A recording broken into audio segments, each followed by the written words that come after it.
Bonjour à tous et bienvenue pour notre troisième séance de notre chapitre Humanisme, réforme et conflits religieux.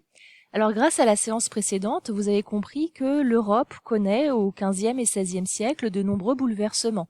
Des bouleversements d'ordre scientifique avec les travaux de Copernic et Galilée, des bouleversements techniques grâce à l'imprimerie qui va permettre de diffuser les savoirs, mais également des bouleversements intellectuels avec la mise en avant de l'homme et de son éducation. Tous les savants qui portent ces idées, les humanistes, forment ce qu'on appelle la République des lettres.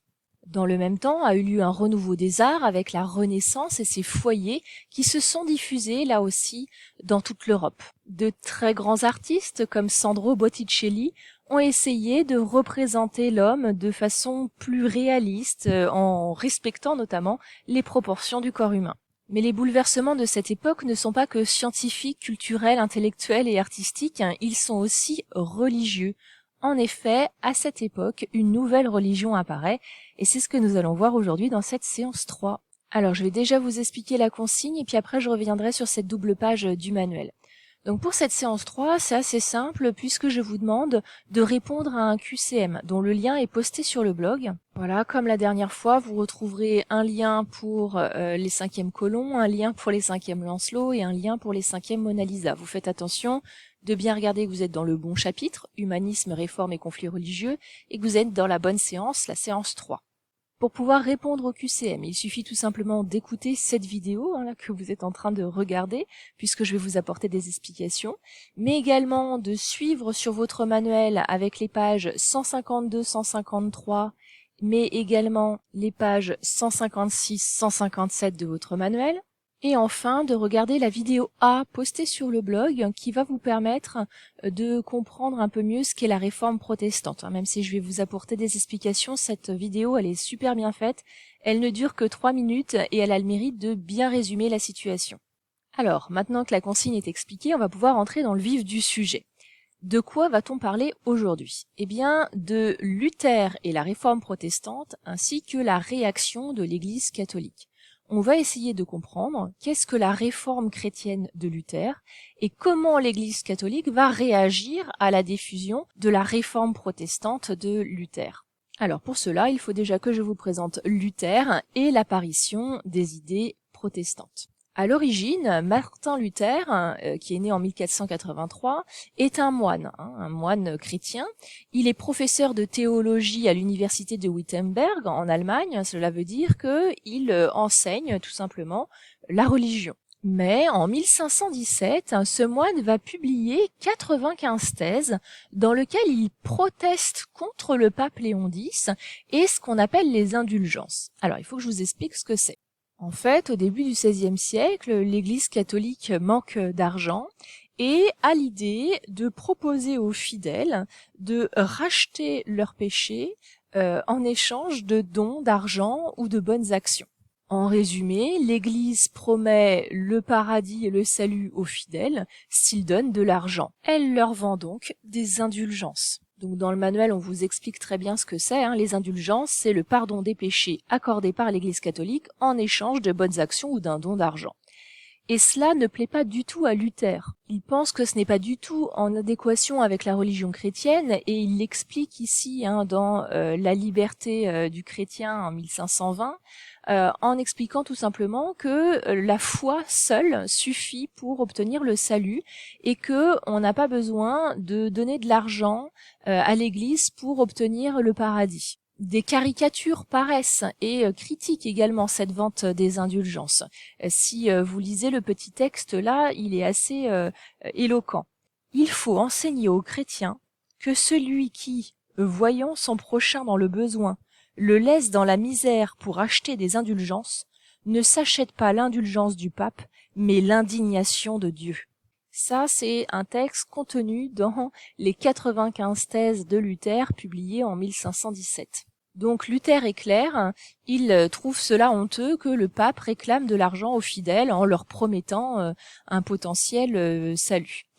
Alors forcément, ça ne plaît pas du tout au pape ni à l'empereur Charles Quint, l'empereur du Saint-Empire romain germanique. Du coup, en 1521, Luther va être excommunié et banni de l'Empire. Cela veut dire qu'il va être exclu en fait de l'Église catholique. Il n'aura plus le droit de se dire chrétien.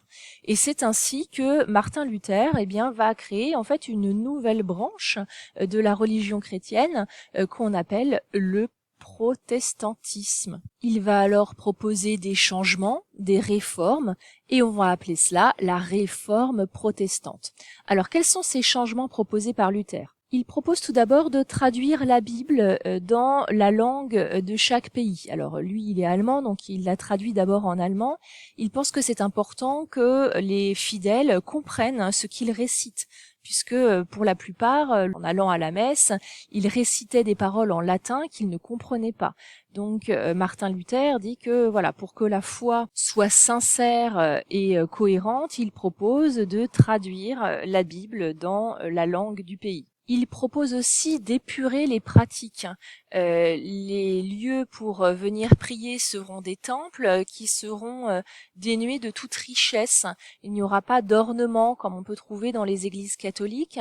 Et puis il propose de ne laisser que 2 sacrements au lieu des 7 que l'on retrouve dans l'église catholique. Effectivement, dans la religion catholique, vous avez le baptême, la confirmation, l'extrême-onction, le mariage, etc. Là, Luther propose de ne garder que le baptême et la communion. Et l'essentiel des cérémonies repose sur la lecture de la Bible, comme on peut le voir ici sur cette image. Alors sa réforme va avoir beaucoup de succès parce que elle va être rapidement diffusée grâce au progrès de l'imprimerie.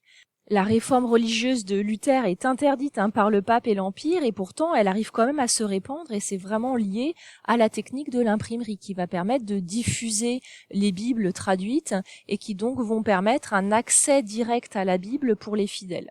Luther propose donc une religion chrétienne, mais qui est radicalement renouvelée. Une nouvelle branche apparaît alors avec le protestantisme. On avait déjà parlé de la religion orthodoxe et catholique qui s'était séparée en 1054 après le schisme.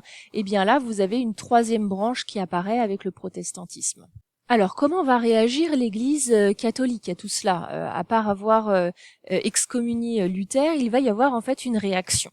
L'Église catholique va certes s'opposer aux principes protestants, ils refusent de réinterpréter l'Écriture, de traduire la Bible, etc., mais ils vont quand même retenir certaines critiques. Le pape Paul III va réunir un concile, le concile de Trente, qui va durer de 1545 à 1563. Alors qu'est-ce qu'un concile ? Eh bien, ça vous est expliqué ici dans le manuel. C'est une assemblée d'évêques et d'abbés qui sont réunis pour délibérer sur des questions religieuses. Donc c'est une sorte de grande réunion où l'on va prendre des décisions au sujet de la religion catholique. Alors le Concile de Trente va prendre beaucoup de décrets, mais le document 2 vous en résume les principaux. Ce concile réaffirme que on ne peut pas traduire la Bible, que les œuvres, c'est-à-dire les dons, etc., continuent à être très importants.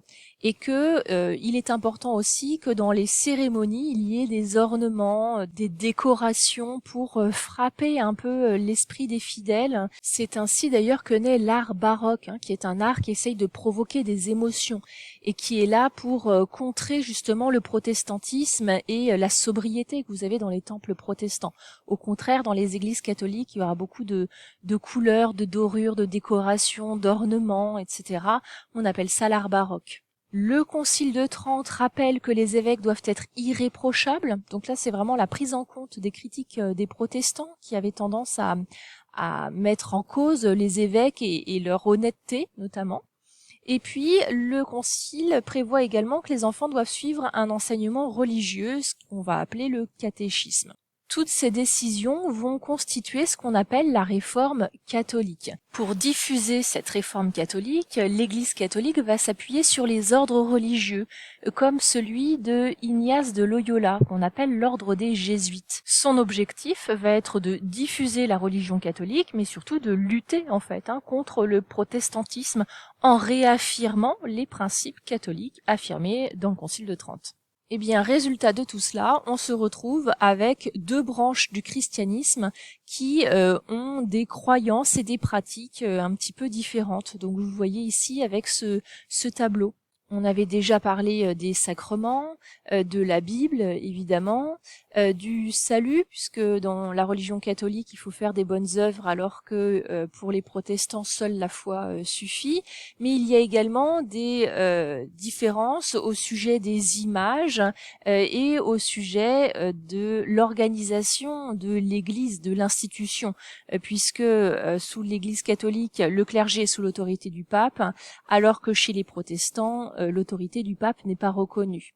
De même, chez les catholiques, les images, les décorations, les ornements, comme on l'a vu avec l'art baroque, sont autorisés, alors que chez les protestants, c'est vraiment la sobriété. Seule la croix est autorisée pour décorer les lieux de culte. Voilà, vous êtes prêts pour réaliser le QCM de la séance 3. Donc vous vous rendez sur le blog, vous cliquez sur l'icône de votre classe, vous réalisez le QCM, et une fois que c'est terminé, eh bien vous pouvez recopier la leçon, partie cours. Bon travail!